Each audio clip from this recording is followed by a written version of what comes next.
شكرا لزميلين علي محمد علي وعلي سعيد الكعبي. إذا مصر تحسم كل شيء في ركلات الترجيح. انتصار مصري آخر في دور 32 أمام منتخب أستراليا بعد مباراة فيها الكثير من الارتباك والكثير من التردد والكثير من الفرص للمنتخب المصري على مرمى أستراليا. الآن منتخب مصر يتأهل لدور 16 ويلاقي المتأهل من مواجهة الأرجنتين والرأس الأخضر.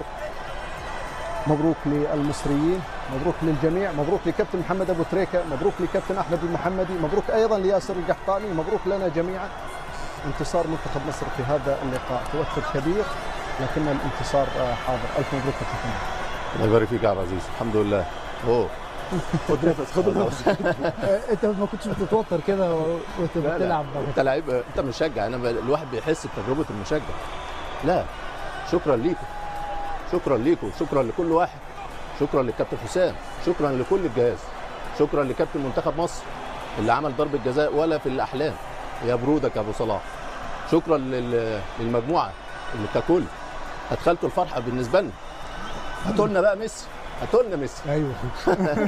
فشكرا ليكم، شكرا ليكم، شكرا. لعيبه الكوره عندها نعمه ان هي بتدخل الفرحه للجميع، للصغير للكبير.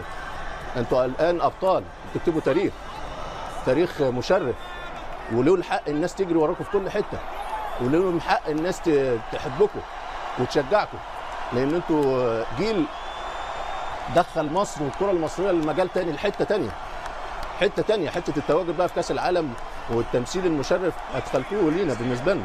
فهيلا هيلا هيلا هيلا هو منتخبنا ما فيش زيه، منتخبنا ما فيش زيه. هيلا هيلا هيلا هيلا هيلا هو منتخبنا ما فيش زيه، لان ده منتخب يرفع الراس. فشكرا ليكم، شكرا للكابتن حسام ان انتوا قدمتوا لنا 4 ماتشات ولا في الاحلام، ولا في الاحلام. فمش انا الصراحه لما اكون مشاعري بتبقى كتير ما بعرفش اتكلم. فشكرا ليكم وشكرا لكل من في القناه. على فكره في ناس بره الكواليس كانت بتدعي بقلبها، مصريين وغير مصريين، كل الجنسيات. وانا اول ما دخلت من باب القناه بالتوفيق ان شاء الله موجودين في دور ال16. فمش ادخلتوا الفرحه بس لمصر، لا، ادخلتوا الفرحه للجميع. عاوزكم بس تشوفوا احاسيس الكابتن ياسر، عبد العزيز، الناس اللي موجود بره ورا الكاميرات، في توانسه، في جزائريين، في مغاربه، في كله. فالصراحه مصر دايما هي مصدر السعاده للجميع. الكبير كبير، الكبير كبير، ومصر دايما كبيره باولادها، بمدربها الوطني، مدربها المصري اللي لها انتقاد وحملات فانت ترد يا حسام في الملعب. فانت رديت يا كابتن حسام، معلش انا بشيل الالقاب. فانت كابتن كبير وقعدت المدرب الوطني والمصري للواجهه مره اخرى، للواجهه مره اخرى. احنا عندنا اولاد يشرفوا، اولاد على اعلى مستوى، مفيش حد منهم بخل. وانا قلت قبل ركلات الترجيح مفيش حد منهم بخل. فالناس كلها بتشكركم. فهاتوا لنا بقى ميسي، عاوزينك يا ميسي. فماتش للتاريخ ودور 16 ان شاء الله للتاريخ، ولكل الولاد الف الف الف مبروك.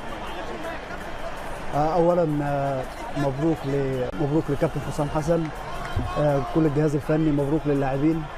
انجاز رائع عبد العزيز. يمكن الجهاز الفني واللاعبين كتبوا اساميهم باحرف من ذهب ويستاهلوا الفرحه. فرحوا كل الجماهير المصريه، فرحوا كل الجماهير العربيه. زي ما الكابتن محمد ابو تريكه اتكلم، اولا بشكرك، بشكر الكابتن ياسر، بشكر كل الناس اللي موجودين ورا الكاميرات، كلهم كان قلوبهم معنا في ضربات الجزاء، كل المسؤولين في القناه. صراحه انجاز رائع، واللعيبه تستاهل الفرحه. كان في ضغوطات كبيره جدا على اللعيبه في ضربات الجزاء. محمود صابر نازل في اخر دقيقه، مش سهل انك تكون لاعب تنزل في اخر دقيقه وتكون اول واحد تشوط ضربات جزاء في كاس العالم. فده طبعا ضغوطات كبيره حملتها اللعيبه. محمد صلاح تعمل له تمثال، لعب 120 دقيقه وهو مصاب، بيلعب على اصابه العضله الخلفيه. لعب ضربه جزاء من افضل ضربات الجزاء اللي عملها في تاريخه. حسام عبد المجيد اخر ضربه جزاء تحت ضغوطات كبيره جدا. دي عبد العزيز مش سهله، الامور دي مش سهله انك تكون تحت ضغط شعب 120 مليون، الشعب العربي كله بيتفرج عليك، وانك تكون بالحماس ده وبالهدوء ده في ضربات الجزاء. فكل الشكر لكابتن حسام حسن، كل الشكر للاعبين. انجاز تاريخي بالنسبه للكره المصريه. كابتن حسام دخل التاريخ كاول مدرب بيجيب فوز لمنتخب مصر في كاس العالم، دخل التاريخ ان هو يصعد للدور النوك اوت ستيج، دخل التاريخ ان هو يصعد لدور ال 16. المباراه القادمه الكل يترقب المواجهه القادمه، ولكن اولا لازم نفرح لان ده انجاز كبير اول مره نعيشه في حياتنا، واجيال كتيره ما عاشتوش قبل كده.